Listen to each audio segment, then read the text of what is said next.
آپ زری کا کیس واپس لے لیں، یہی آپ کے لیے بہتر ہوگا مس مشال۔ سامنے بیٹھا وہ مغرور شخص پتہ نہیں خود کو کیا سمجھتا تھا۔ میں نے گہری سانس لی، اور اگر میں یہ کیس واپس نہ لوں تو، میں نے اس کی آنکھوں میں دیکھتے ہوئے کہا۔ وہ ذرا سا مسکرایا۔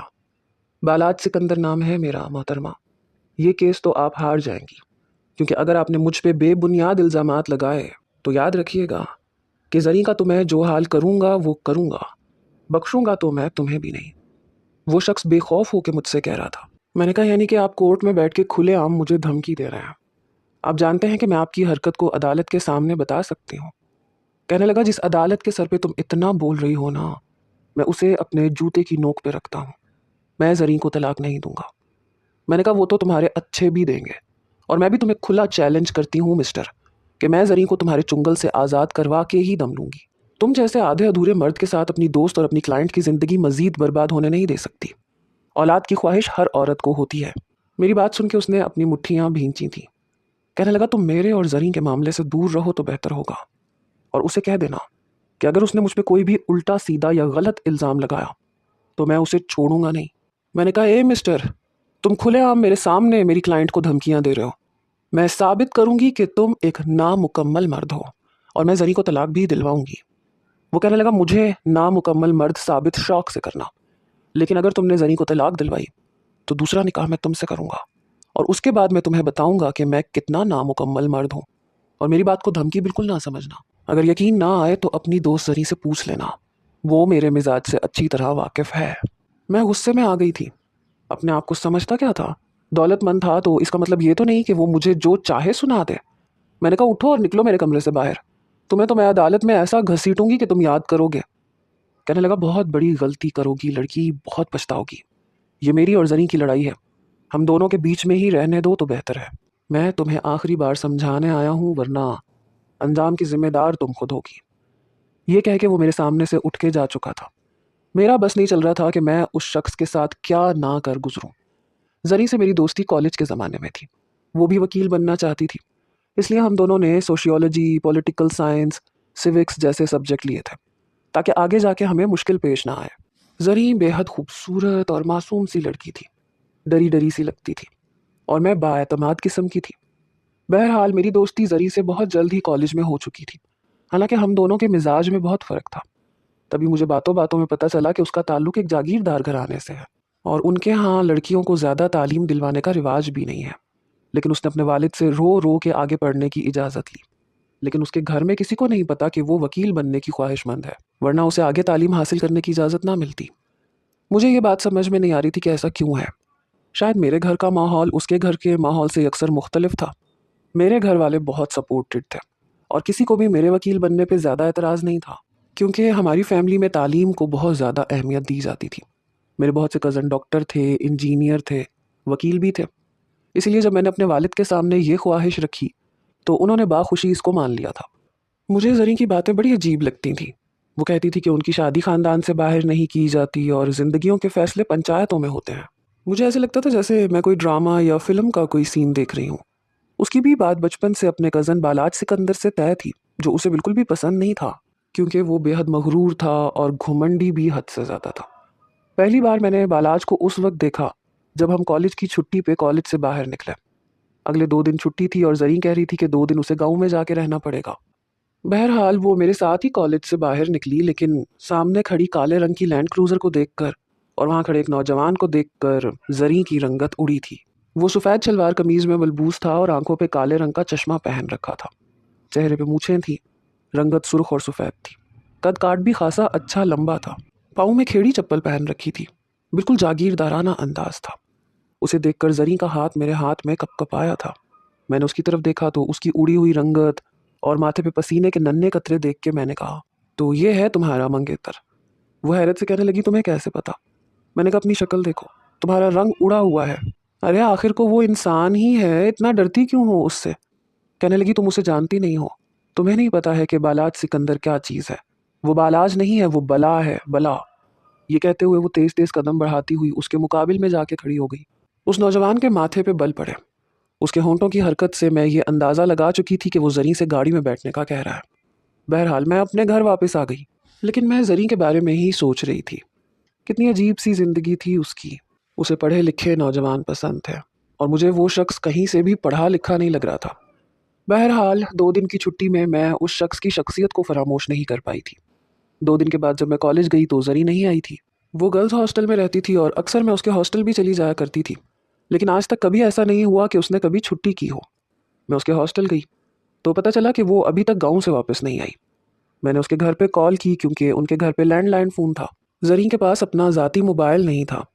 فون کسی مرد نے اٹھایا. میں نے جب پوچھا کہ زرین کہاں ہے تو کہنے لگا کہ آپ کون بول رہی ہیں. میں نے کہا میں اس کی دوست مشال بات کر رہی ہوں.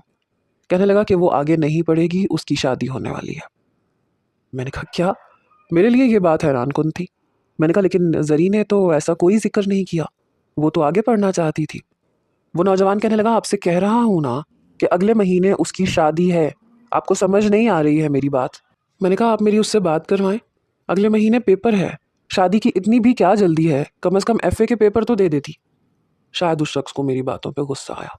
کہنے لگا آپ کو اردو سمجھ میں نہیں آتی، وہ آگے نہیں پڑھے گی، اس کی شادی ہے. میں نے کہا آپ میری بات کیوں نہیں کروا رہے، مجھے زری سے بات کرنی ہے. میری بات پہ کہنے لگا میں اس کا منگیتر بالاج بات کر رہا ہوں اور وہ آپ سے بات نہیں کرے گی. یہ سن کے مجھے حیرت ہوئی. میں نے کہا کیوں بات نہیں کرے گی؟ وہ کہنے لگا بار بار یہاں فون مت کرو اور زری سے رابطہ رکھنے کی ضرورت بھی نہیں ہے. یہ کہہ کے اس نے فون بند کر دیا. پتہ نہیں کیوں لیکن میں پریشان ہو کے رہ گئی تھی. عجیب شخص تھا، اس پہ حاکم بنا پھرتا تھا. مجھے اتنا تو اندازہ ہو چکا تھا کہ زری اپنے ہونے والے شوہر کو بالکل بھی پسند نہیں کرتی، نہ اس سے شادی کرنا چاہتی ہے. پھر اچانک سے شادی کا فیصلہ کیوں کیا گیا تھا؟ وہ تو کہہ رہی تھی کہ وہ آگے بھی پڑھے گی، اسے وکیل بننا ہے، اسے اپنے گاؤں کی فرسودہ رسموں کو توڑنا ہے. تو پھر اچانک سے شادی کا فیصلہ اس نے کیوں کر لیا؟ چند روز کے بعد میں نے پھر سے فون کیا تو ایک عورت نے فون اٹھایا. آواز سے لگ رہا تھا جیسے کافی عمر کی عورت ہے. میں نے کہا کہ مجھے زری سے بات کرنی ہے، میں اس کی دوست بات کر رہی ہوں. لیکن اس نے بھی میری بات زری سے نہیں کروائی. کہنے لگی اس کی شادی ہونے والی ہے اور وہ آگے نہیں پڑھے گی. میں نے کہا پھر بھی مجھے اس سے بات کرنی ہے. اس پہ وہ کہنے لگی دیکھیں وہ کالج چھوڑ چکی ہے اور کالج کی کسی بھی سہیلی سے وہ بات نہیں کرے گی. آپ بار بار یہاں فون مت کریں. فون بند ہو چکا تھا. بہرحال میرے پیپر تھے اس لیے میں اپنے پیپر کی تیاریوں میں لگ گئی. اس کے بعد میرا زری سے بالکل رابطہ ختم ہو چکا تھا. میں نے ایف اے کے بعد یونیورسٹی میں داخلہ لیا، ایل ایل بی کی ڈگری حاصل کی. 5 سال کا عرصہ تو ایسے ہی گزر گیا. 2 سال کی پریکٹس کے بعد میں ہائی کورٹ کی وکیل بن چکی تھی. کئی کیس میں نے بڑی کامیابی سے جیتے تھے. 6 مہینے میں عورتوں کے کئی کیس جیت چکی تھی. تبھی ایک بار مجھے زری کا فون آیا. اس کی آواز سن کے میں بہت حیران ہوئی. پہلے تو میں پہچانی ہی نہیں. اس نے خود ہی کہا کہ میں زری بات کر رہی ہوں.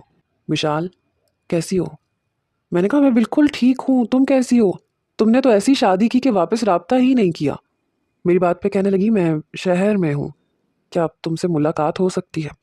میں نے کہا ہاں کیوں نہیں ہو سکتی. وہ کہنے لگی میں تمہارے گھر نہیں آ سکتی، ہم کہیں باہر مل سکتے ہیں. میں نے کہا تم کوئی بھی پبلک پلیس بتا دو ہم مل لیتے ہیں. کہنے لگی نہیں میں اسی شہر کے ایک ہوٹل میں ٹھہری ہوئی ہوں، میں تمہیں اپنا ایڈریس اور لوکیشن سینڈ کرتی ہوں، تم پلیز مجھ سے ملنے آ جاؤ، میں ابھی بھی بے حد پریشان ہوں. میں نے کہا ایسا بھی کیا ہو گیا ہے؟ زری کہنے لگی جب ملو گی تو بتاؤں گی، ہر بات فون پہ کرنے کے لیے نہیں ہوتی. میرے لیے زری کی شخصیت ہمیشہ ایک پہیلی جیسی تھی.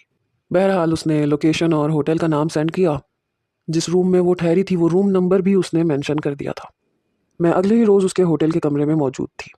زری کو دیکھ کر میں تو اسے پہچان ہی نہیں پائی. چہرے کی رنگت بالکل پیلی پڑ چکی تھی، آنکھوں کے گرد ہلکے تھے. اسے دیکھ کے میں جتنا بھی حیران ہوتی اتنا کم تھا. میں نے کہا تمہیں کیا ہوا ہے؟ کہنے لگی مجھے تم سے بہت ضروری کام ہے، میری مدد کر دو، میں تمہارا احسان کبھی نہیں بھولوں گی. میں نے کہا زری مجھے بتاؤ کیا ہوا ہے؟ کہنے لگی مجھے اپنے شوہر سے طلاق چاہیے. اس کی بات سن کے میں حیران ہوئی تھی. میں نے کہا تمہاری شادی کو 7 سال کا عرصہ گزر چکا ہے، طلاق کیوں چاہیے؟ میرا یہ کہنا تھا کہ وہ پھوٹ پھوٹ کے رونے لگی. کہنے لگی میں بڑی مشکل سے اپنی اس قید خانے جیسی حویلی سے بھاگ کے یہاں پہنچی ہوں، مجھے بالاج سکندر سے طلاق چاہیے، خدا کے لیے مجھے اس سے آزادی دلوا دو. میں نے کہا پھر بھی مجھے پتہ تو چلے کہ ہوا کیا ہے، تبھی تو میں تمہاری مدد کر سکتی ہوں. کہنے لگی وہ ایک وحشی انسان ہے، ایک نامکمل مرد ہے اور اپنی اس کمی کو چھپانے کی کوشش کرتا ہے. اولاد نہ ہونے کا الزام مجھے دیتا ہے اور جب میں بحث کرتی ہوں کہ تم علاج کیوں نہیں کرواتے تو مجھ پہ چیختا ہے، چلاتا ہے. یہاں تک کہ ہاتھ اٹھانے سے بھی گریز نہیں کرتا۔ میں اس شخص کے ساتھ پچھلے 7 سال سے ایک قیدی جیسی زندگی گزار رہی ہوں۔ خدا کے لیے مشال مجھے آزادی دلوا دو، میں تمہاری احسان مند رہوں گی۔ وہ پھوٹ پھوٹ کے رو رہی تھی۔ میں اس کے رونے پہ گھبرا گئی تھی۔ میں اس کے پاس ہی بیٹھ گئی، اس کے جڑے ہوئے ہاتھوں کو پکڑا، اسے اپنے ساتھ لگایا۔ میں نے کہا تم بے فکر رہو، میں تمہاری مدد کروں گی، تم مجھے سب کچھ بتاؤ۔ کہنے لگی کیا بتاؤں؟ بڑی مشکل سے میں اپنے گاؤں سے بھاگ کے آئی ہوں۔ اگر اس شخص کو پتہ چل گیا کہ میں کہاں ہوں تو وہ مجھے زندہ نہیں چھوڑے گا، مجھے جان سے مار ڈالے گا، کیونکہ ان کے خاندان میں طلاق نہیں دی جاتی۔ مجھے بہت ڈر لگ رہا ہے، خدا کے لیے بس ایک بار مجھے اس شخص سے آزادی دلوا دو۔ میں نے کہا مجھے بتاؤ تو صحیح۔ کہنے لگی کہ مجھ سے شادی سے پہلے وہ 3-4 سال سے بیرون ملک میں تھا۔ جس دن وہ مجھے کالج میں لینے آیا اسی دن وہ واپس آیا تھا، اور کہنے لگا کہ تمہاری ہمت کیسے ہوئی آگے پڑھنے کی؟ تم جانتی ہو نا کہ کالج میں جانے والی لڑکیاں کتنی بدزبان اور خودسر ہو جاتی ہیں، اور میں ایسی لڑکی کو برداشت نہیں کر سکتا۔ مجھے لڑکیاں ڈری سہمی اچھی لگتی ہیں۔ اس نے گھر جاتے ہی میرے والد سے کہا کہ اسے شادی چاہیے۔ میں نے بہت کہا کہ میں آگے پڑھنا چاہتی ہوں، لیکن اس شخص نے میری کتابیں پھاڑ دیں، بلکہ میری کتابوں کو آگ لگا دی۔ میری کسی بھی دوست سے بات نہیں ہونے دی، حالانکہ میں جانتی ہوں کہ تمہارا بھی فون آیا تھا، لیکن اس شخص نے فون بند کر دیا، میرا کسی لڑکی سے رابطہ نہیں ہونے دیا۔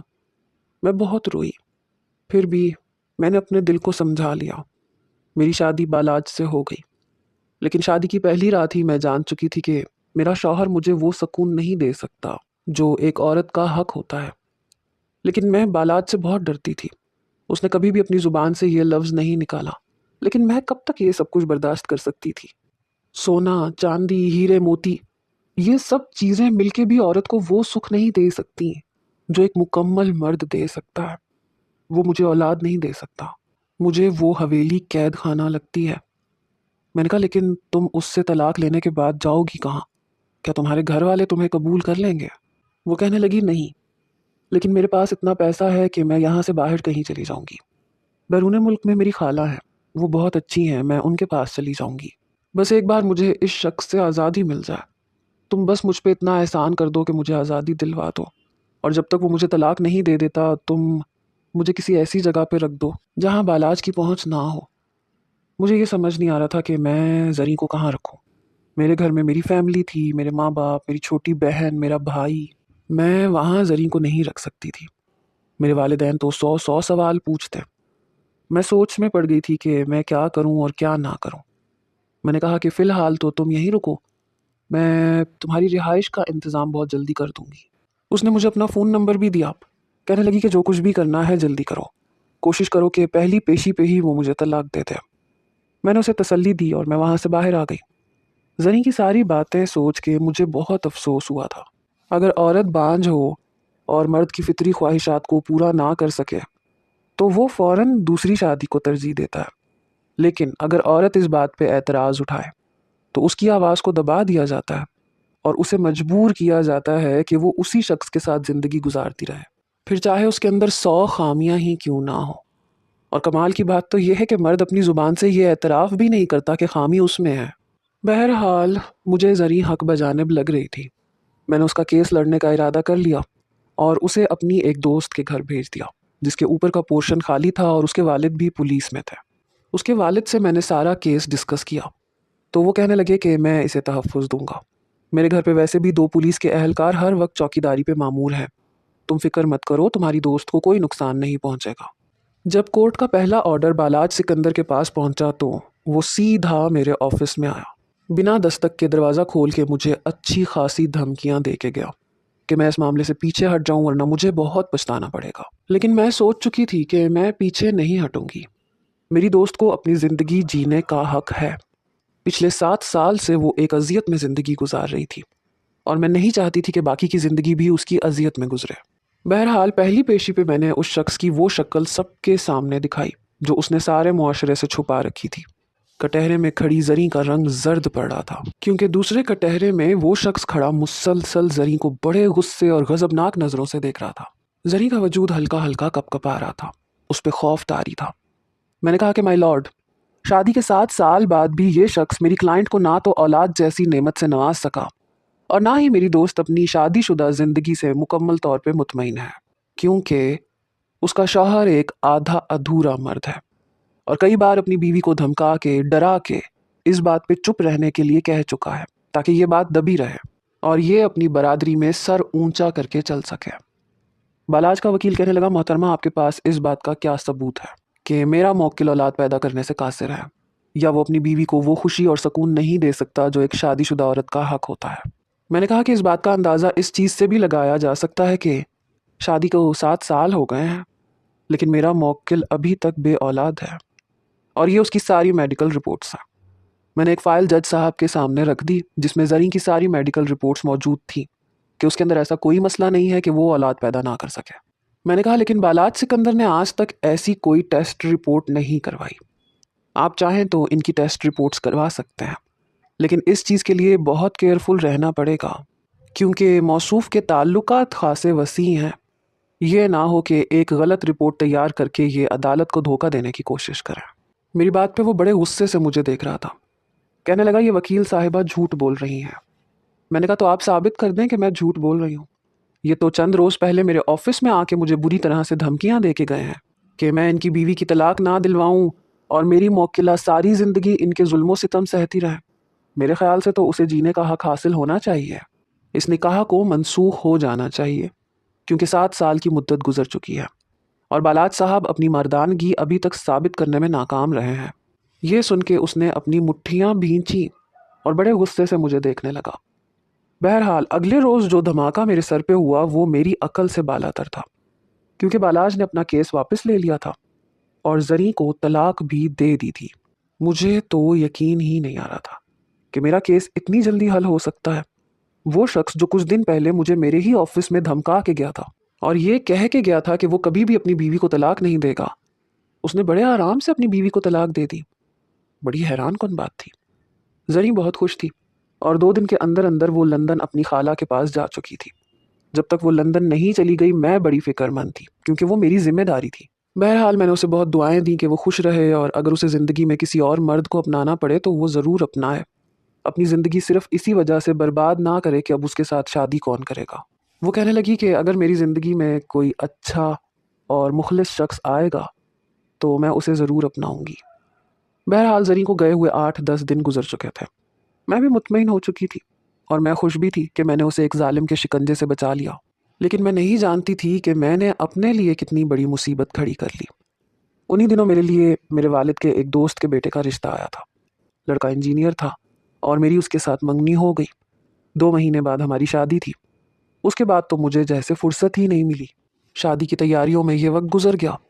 میں دلہن بننے کے لیے پارلر میں گئی تھی۔ باہر آئی تو سامنے ہی بابا کی گاڑی کھڑی تھی۔ میں اس گاڑی میں بیٹھ گئی، مگر جیسے ہی میں گاڑی میں بیٹھی تو مجھے احساس ہوا کہ شاید میں کسی غلط گاڑی میں بیٹھ گئی ہوں، کیونکہ وہ میرے بابا کی گاڑی نہیں تھی، شاید کسی اور کی تھی، لیکن تھی ہو بہو ویسی۔ میری غلطی یہ ہے کہ میں نے گاڑی کا نمبر دیکھنے کی زحمت نہیں کی۔ تبھی ڈرائیونگ سیٹ پہ بیٹھے نوجوان نے کلوروفارم کا رومال پیچھے کی جانب کرتے ہوئے میری ناک پہ رکھ دیا اور اسے دبا دیا۔ اس سے پہلے کہ میں احتجاج کرتی میں ہوش کی دنیا سے بیگانی ہو گئی تھی، لیکن جب مجھے ہوش آیا تو میں اسی عروسی لباس میں ایک کمرے میں لیٹی تھی۔ میرا سر بے حد بھاری ہو رہا تھا۔ مجھے ہوش آیا تو میں اٹھ کے بیٹھ گئی۔ کچھ دیر تو میں اپنا سر پکڑ کے ہی بیٹھی رہی جو بری طرح چکرا رہا تھا۔ پھر جب میں نے کمرے کا جائزہ لیا اور کچھ سوچنے کی کوشش کی تو میرے تو ہوش اڑ کے رہ گئے۔ میں کہاں تھی اور میرے ساتھ ہوا کیا تھا؟ مجھے کچھ سمجھ میں نہیں آ رہا تھا۔ میں اٹھ کے کھڑی ہو گئی، دروازے کے پاس آئی لیکن دروازہ لاک تھا۔ یہ حرکت میرے ساتھ کون کر سکتا تھا؟ مجھے بالکل بھی سمجھ میں نہیں آ رہی تھی۔ میں نے دروازہ کھٹکھٹانا شروع کیا لیکن کسی نے بھی دروازہ نہیں کھولا۔ میں رونے لگی۔ نہ میرے پاس میرا پرس تھا، نہ میرے پاس موبائل تھا۔ پتہ نہیں میں کہاں تھی۔ میں نے کھڑکی سے جھانکنے کی کوشش کی تو وہ ایک بہت بڑی حویلی تھی جس کے اوپر کے پورشن کے کمرے میں مجھے بند کیا گیا تھا۔ باہر بے شمار گارڈز تھے، چوکیدار تھے، یہاں تک کہ جنگلی خون خوار کتے بھی تھے۔ رات کا اندھیرا ہر سو پھیلا ہوا تھا۔ مجھے سمجھ نہیں آ رہی تھی کہ مجھے یہاں کون لے کے آیا ہے۔ نہ تو میں کسی لینڈ لارڈ کی بیٹی تھی، نہ میری ذاتی کسی سے کوئی دشمنی تھی۔ میں دروازہ کھٹکھٹا کے تھک چکی تھی لیکن کسی نے بھی دروازہ نہیں کھولا۔ بھوکی پیاسی میں خود کو نڈھال محسوس کر رہی تھی۔ صبح میرے کمرے کا دروازہ کھلا اور جو شخص اندر داخل ہوا اسے دیکھ کے میرے ہوش اڑ کے رہ گئے تھے۔ وہ وہی تھا، بالاج سکندر۔ میں نے اسے دیکھا